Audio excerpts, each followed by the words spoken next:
आप सभी को गणेश चतुर्थी की हार्दिक बधाई। चलिए सुनते हैं गणेश चतुर्थी व्रत कथा। एक बार महादेव जी पार्वती सहित नर्मदा के तट पर गए। वहां एक सुंदर स्थान पर पार्वती जी ने महादेव जी के साथ चौपड़ खेलने की इच्छा व्यक्त की। तब शिव जी ने कहा, हमारी हार जीत का साक्षी कौन होगा? पार्वती ने तत्काल वहां की घास के तिनके बटोरकर एक पुतला बनाया और उसमें प्राण प्रतिष्ठा करके उससे कहा, बेटा हम चौपड़ खेलना चाहते हैं, किंतु यहाँ हार जीत का साक्षी कोई नहीं है।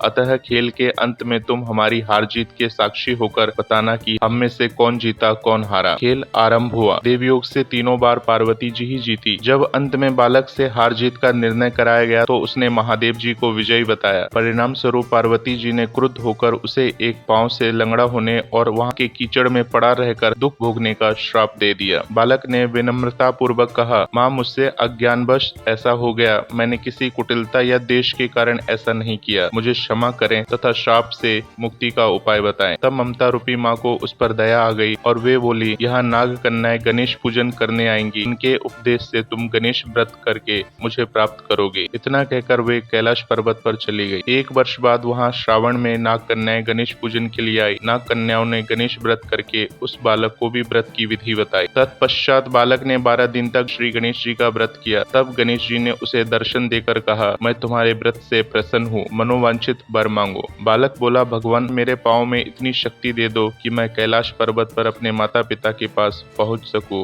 और वे मुझ पर प्रसन्न हो जाएं। गणेश जी तथास्तु कहकर अंतर ध्यान हो गए। बालक भगवान शिव के चरणों में पहुंच गया। शिव जी ने उससे वहां पहुंचने के साधन के बारे में पूछा। तब बालक ने सारी कथा शिव जी को सुना दी। उधर उसी दिन से अप्रसन्न होकर पार्वती शिव जी से भी विमुख हो गई थी। तदुपरांत भगवान शंकर ने भी बालक की तरह 21 दिन पर्यंत श्री गणेश जी का व्रत किया। इसके प्रभाव से पार्वती जी के मन में स्वयं महादेव जी से मिलने की इच्छा जागृत हुई। वे शीघ्र ही कैलाश पर्वत पर आ पहुंची। वहां पहुंचकर पार्वती जी ने शिव जी से पूछा, भगवान आपने ऐसा कौन सा उपाय किया जिसके फलस्वरूप मैं आपके पास भागी भागी आ गई हूँ? शिव जी ने गणेश व्रत का इतिहास उनसे कह दिया। तब पार्वती जी ने अपने पुत्र कार्तिकेय से मिलने की इच्छा से 21 दिन पर्यंत 21 की संख्या में दुर्वा, पुष्प तथा लड्डुओं से गणेश जी का पूजन किया। 21वें दिन कार्तिकेय जी स्वयं ही पार्वती जी से आ मिले। उन्होंने भी माँ के मुख से इस व्रत का महात्म्य सुनकर व्रत किया। कार्तिकेय ने यही व्रत विश्वामित्र जी को बताया। विश्वामित्र जी ने व्रत करके गणेश जी से जन्म से मुक्त होकर ब्रह्म ऋषि होने का वर मांगा।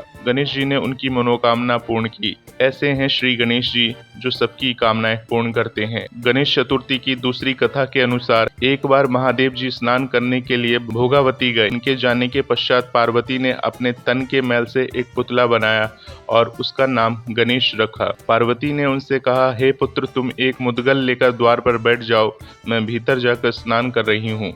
जब तक मैं स्नान न कर लूं तब तक तुम किसी भी पुरुष को भीतर मत आने देना। भोगावती में स्नान करने के बाद जब भगवान शिव जी आए तो श्री गणेश जी ने उन्हें द्वार पर रोक लिया। इससे शिव जी ने अपना अपमान समझा और क्रोधित होकर उनका सिर धड़ से अलग करके भीतर चले गए। पार्वती ने उन्हें नाराज देखकर समझा कि भोजन में विलंब होने के कारण महादेव जी नाराज हैं, इसलिए उन्होंने तत्काल 2 थालियों में भोजन परोसकर शिव जी को बुलाया। जब दूसरा थाल देखकर तनिक आश्चर्यचकित होकर शिव जी ने पूछा, ये दूसरा थाल किसके लिए है? पार्वती जी बोली, पुत्र गणेश के लिए है जो बाहर द्वार पर पहरा दे रहा है।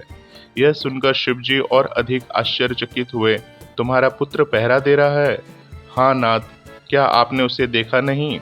देखा तो था, किंतु मैंने तो अपने रोके जाने पर उसे कोई उदंड बालक समझकर उसका सिर काट दिया। यह सुनकर पार्वती जी बहुत दुखी हुई।